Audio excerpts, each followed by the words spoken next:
Hello and welcome to the Pretty Good Gaming Daily Triple. That's your no shit gaming news video. 3 news stories in one video with zero faff. For better or worse, Assassin's Creed has been a staple of the games industry for almost 13 years. As with any long-standing series, there are more than a few hits and misses in the Assassin's Creed lineage. For all the good things the series has going for it, one thing each entry is regularly criticised for is its side questing. Many of these quests feel like busy work collectathons to check off boxes in a menu, and it's something that Ubisoft has unfortunately applied to all of its major IPs. The origin of these side quests is, apparently, all because of the CEO's son who said the first Assassin's Creed was too boring. Chris Randall, team lead in AI fight systems and senior gameplay programmer, explained the situation in a lengthy Twitter thread in response to a prompt to give a horror story from your field in just 5 words. He explained that in addition to main missions, which involved learning information and taking out targets, there were extra side missions, but these were not present in the original submission. After the game was finished and ready to go, the bad news came through that the son of CEO Yves Guillemot had played it and said that the game was boring with nothing to do. An argument could easily be made that that's still the case with the whole Assassin's Creed series, but you should remember that that first game in 2007 went on to influence the game design of pretty much every open world game since. The tough task of adding in a bunch of extra side content was set, but the challenge didn't end there, as Randall's team only had 5 days to implement these changes,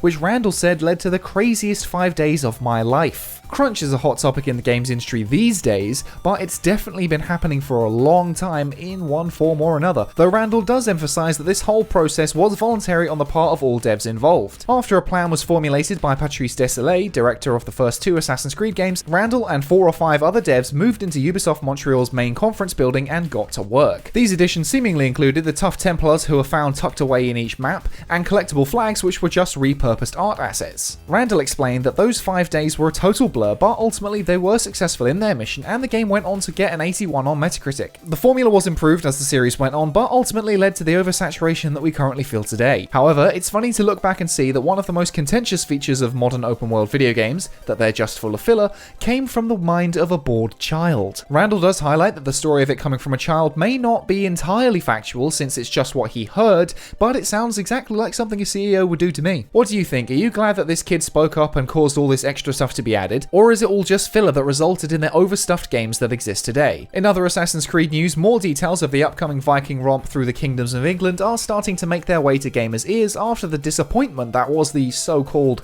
gameplay reveal. There are now conflicting reports over the game's map size, with early indicators suggesting that the game will actually be smaller than Odyssey's enormous ancient Greece, but now the story, straight from the horse's mouth, is that Valhalla will be even bigger than Odyssey and will cover the whole of England as well as a portion of Norway. Personally, I prefer the notion that this game was slightly smaller because that suggests more fine detail compared with Odyssey's bloated map, but we'll have to wait and see. Apparently, the game's progression system will also be overhauled, which will supposedly result in a less grindy experience, which, if true, is an absolute godsend. In Assassin's Creed Odyssey, the female playable character, Cassandra, is generally considered to be the superior one, and she is the canonical choice for the story going forward. However, with Valhalla, both male and female Eivors will be canon. Narrative director Darby McDevitt said, "Whether you choose male or female, and both options are valid in our game, you will always feel that Eivor is coherent and complete." And I think the result will speak for itself. There's a lot of cool mystery and intrigue around that character Eivor, and we can't wait for you to dive into that mystery. Are you excited to dive into that mystery, or are you too burned out on Assassin's Creed to even give a shit? Manchester United is known for being one of the most successful football teams in the world. Or an absolute trash pile, am I right, sports fans? Haha.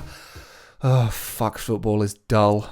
The reason they're in today's Daily Triple is not because of their performance on the pitch, but rather because the club is suing the Football Manager Simulator game over use of the club's name in the title. Now that may sound stupid, and that's because it is. The franchise began life as Championship Manager when it launched back in 1992, so why now are the Red Devils sharpening their pitchforks? The suit is against publishers Sega and Sports Interactive and claims that the game is breaching Manchester United's trademark by using the name Manchester United extensively throughout the game. Part of the issue is that the game doesn't use Man United's logo in addition to the name, using instead a white and red logo, with the claimant's lawyers alleging that it deprives the registered proprietor of its right to have the club crest licensed. Consumers expect to see the club crest brands next to the name Manchester United, and this failure to do so amounts to wrongful use. Sega and Sports Interactive argues in defense of its use of the name by saying that the club is trying to prevent legitimate competition in the video game field by preventing parties not licensed by the claimant from using the name Manchester United football team within such games. Games like FIFA do have a licensing agreement with clubs like Manchester United, meaning the club is paid by the publisher to have their brand in the game. Konami's Pro Evolution Soccer was forced to adopt fake names in place of the official ones after a similar lawsuit. However, the logo applied to the team is apparently one of 14 generic logo templates that is randomly chosen by the Football Manager game engine each time a new game is started, and clearly indicates that the use of the logo Manchester United is not licensed by the claimant. That's basically a load of legal jargon for saying, nah mate, your claim's bullshit. There was also a question of mods for the game which allow players to correct the logos if they choose to. Man United's lawyer Simon Malinks argued that Sega and Sports Interactive encourage and directly benefit from the use of mods and patches. However, Sega and SI's team laid the real smackdown when it brought up how many players and club representatives have publicly praised the game, and there have been a number of positive press comments and tweets about the game by them. United's current manager has explained that he played it when he was a player and it helped him form tactics. This whole situation is absolutely absurd to me and reeks of a corporation trying to extend its mucky fingers into a field which it's unfamiliar with and underprepared to appropriately handle. However, Manchester United is one of the biggest football clubs in the world, and since Sega isn't exactly as successful as it once was, United may actually have the power to push them around and get its way.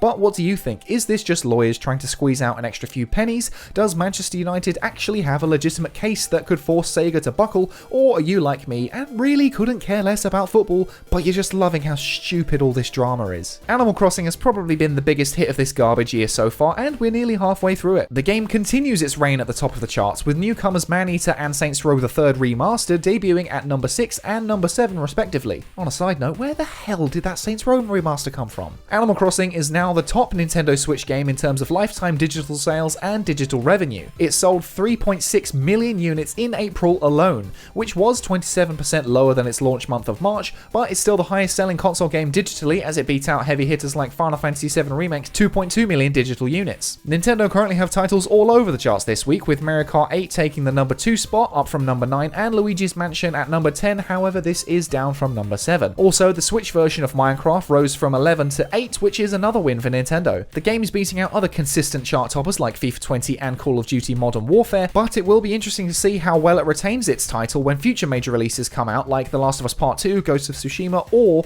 Cyberpunk 2077. And that's it for today. If you enjoyed this no shit format, go ahead and give the video a like to give it a boost, hit subscribe and the bell if you want to stay up to date on all future installments, toss a coin to your YouTuber over at patreon.com/prettygoodgaming. I've been Henry Cooper, that's all for today, bye for now.